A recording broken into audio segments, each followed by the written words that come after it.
혹시 이런 생각해 보신 적 있으신가요? 왜 나는 늘 비슷한 사람에게 끌리고 비슷한 문제로 연인과 다투게 될까? 왜 어떤 관계는 나를 성장시키는 것 같지만 어떤 관계는 나를 한없이 지치게만 만드는 걸까? 오늘 우리는 이 질문에 대한 깊은 통찰을 나누고자 합니다. 바로 우리의 어린 시절 경험이 어떻게 성인이 된 후의 관계, 특히 가장 가까운 파트너와의 관계를 결정짓는지에 대한 이야기입니다.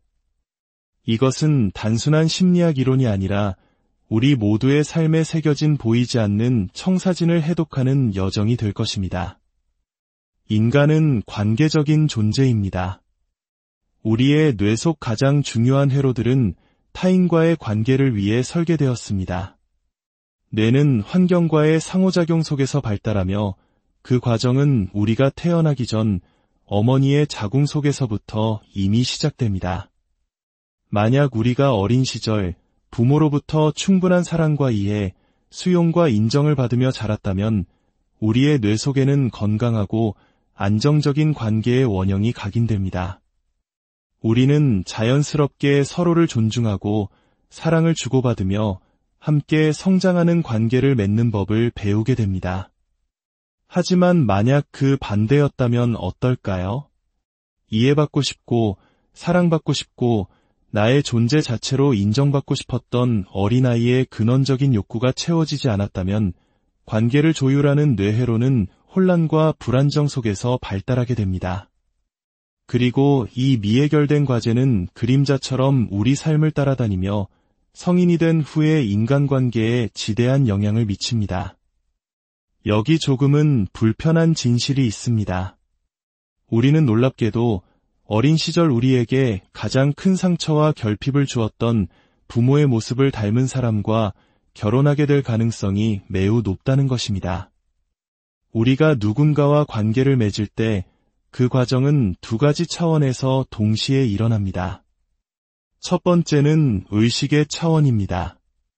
우리는 상대방의 외모, 유머 감각, 공통의 관심사 같은 표면적인 매력에 끌립니다. 함께 있으면 즐겁고 대화가 잘 통하는 사람이죠. 이것은 물론 중요한 부분입니다. 하지만 그보다 더 깊은 무의식의 차원에서는 전혀 다른 일이 벌어지고 있습니다.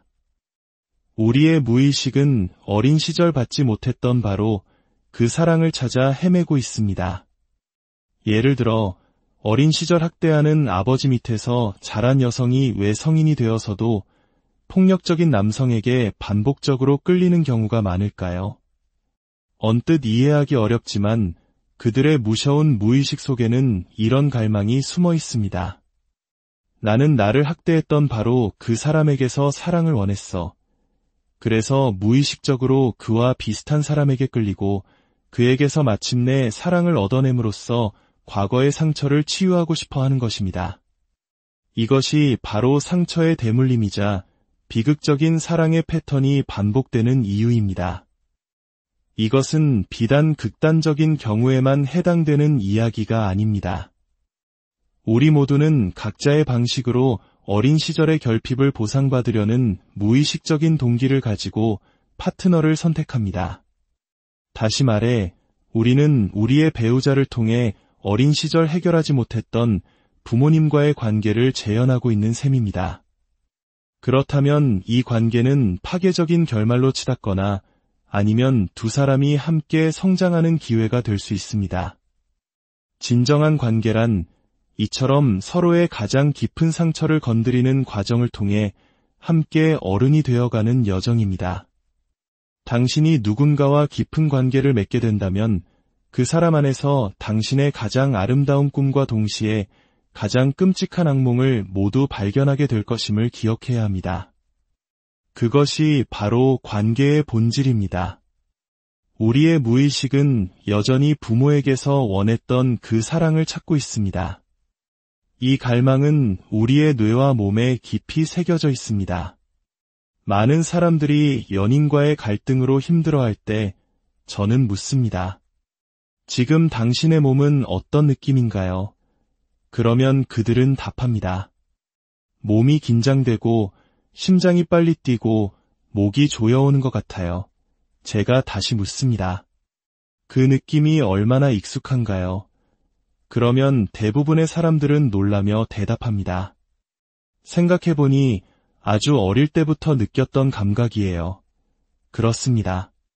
현재의 관계에서 느끼는 고통은 사실 과거의 상처가 몸을 통해 다시 울리는 메아리인 것입니다. 이렇게 건강하지 못한 관계는 우리 몸에 구체적인 흔적을 남깁니다. 온몸이 긴장되고 소화가 잘 되지 않으며 장 트러블을 겪기도 합니다. 우리는 스스로를 독립적인 개인이라고 생각하지만 사실 우리는 보이지 않는 끈으로 서로 연결된 존재입니다. 제가 만약 아내에게 정직하지 못했을 때 아내는 신기하게도 목에 통증을 느끼곤 했습니다.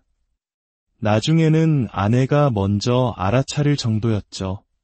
나 지금 목이 아픈데 혹시 나한테 거짓말하고 있는 거 있어요? 우리 몸에는 뇌와 여러 장기를 연결하는 미주신경이라는 거대한 신경이 있습니다. 이 신경은 관계 속에서 느끼는 감정적 신호를 온몸으로 전달하는 고속도로와 같습니다. 관계 속에서 불안이나 위협을 감지하면 뇌는 미주신경을 통해 온몸에 경고 신호를 보냅니다. 그 결과 우리는 복통이나 설사, 변비 같은 신체적 증상을 겪게 되는 것입니다. 우리는 모두 이렇게 서로 연결되어 있으며 관계의 문제는 곧 우리 몸의 문제로 나타납니다. 특히 아이들은 부모의 감정 상태에 지극히 민감하게 반응합니다. 만약 한 부부 사이에 갈등이 있는지 알고 싶다면 두 가지 방법이 있습니다. 부모에게 직접 물어보는 것, 그리고 그들의 자녀의 스트레스 호르몬 수치를 측정하는 것입니다. 놀랍게도 아이의 스트레스 호르몬 수치는 부모의 관계 상태를 정확하게 보여주는 지표가 됩니다. 아이의 몸은 부모 관계의 거울인 셈입니다. 그러므로 우리는 우리 자신의 몸이 보내는 신호에 더욱 귀를 기울여야 합니다. 우리 몸이 환경과 관계에 얼마나 민감하게 반응하는지 깨닫는다면 우리는 관계의 문제를 해결할 명확한 지도를 얻게 될 것입니다. 인생에서 배우자를 선택하는 것은 우리가 내리는 가장 중요한 결정 중 하나입니다. 하지만 역설적이게도 이 결정은 가장 무의식적으로 이루어지는 결정이기도 합니다. 우리가 의식적으로 생각하는 배우자 선택의 이유는 타당할 수 있지만 그 이면에는 우리가 미처 알지 못하는 훨씬 더 거대하고 깊은 무의식의 동기들이 숨어 있습니다. 성공적인 관계의 과제는 바로 이 무의식을 의식의 영역으로 가져오는 것입니다. 우리 모두는 자유를 원하지만 진정한 자유는 자기 자신에 대한 깊은 알아차림 없이는 불가능합니다. 나 자신도 모르는 동기들에 의해 내 삶이 이끌려가고 있다면 어떻게 스스로를 자유로운 존재라 말할 수 있겠습니까? 인간에게는 두 가지 핵심적인 욕구가 있습니다. 하나는 애착의 욕구이고 다른 하나는 진정성의 욕구입니다. 애착이란 타인과 가까워지고 연결되고자 하는 본능입니다. 갓 태어난 아기가 부모에게 전적으로 의존하며 보살핌을 받으려는 것처럼 애착은 생존과 직결된 가장 강력한 욕구입니다. 이 애착의 욕구는 성인이 되어서도 사라지지 않고 평생 우리와 함께합니다. 동시에 우리에게는 진정한 나 자신이 되고자 하는 욕구, 즉 진정성의 욕구가 있습니다. 이는 자신의 감정과 몸의 감각을 있는 그대로 느끼고 자신의 진실에 따라 생각하고 행동하고자 하는 욕구입니다. 흔히 말하는 직감이 바로 이 진정성과 연결되어 있습니다. 혹시 당신도 강한 직감을 무시했다가 나중에 후회했던 경험이 있으신가요? 아마 대부분이 그렇다고 대답할 것입니다. 직감은 사치가 아니라 생존의 필수적인 능력입니다. 자연의 어떤 동물도 자신의 직감을 따르지 않고서는 오래 살아남을 수 없습니다. 문제는 이 두 가지 핵심 욕구가 충돌할 때 발생합니다. 많은 한국의 부모님들이 자녀에게 착한 아이가 되라고 가르칩니다. 여기서 착한 아이란 종종 부모님을 화나게 하거나 실망시키지 않고 그들의 기대에 부응하는 아이를 의미합니다.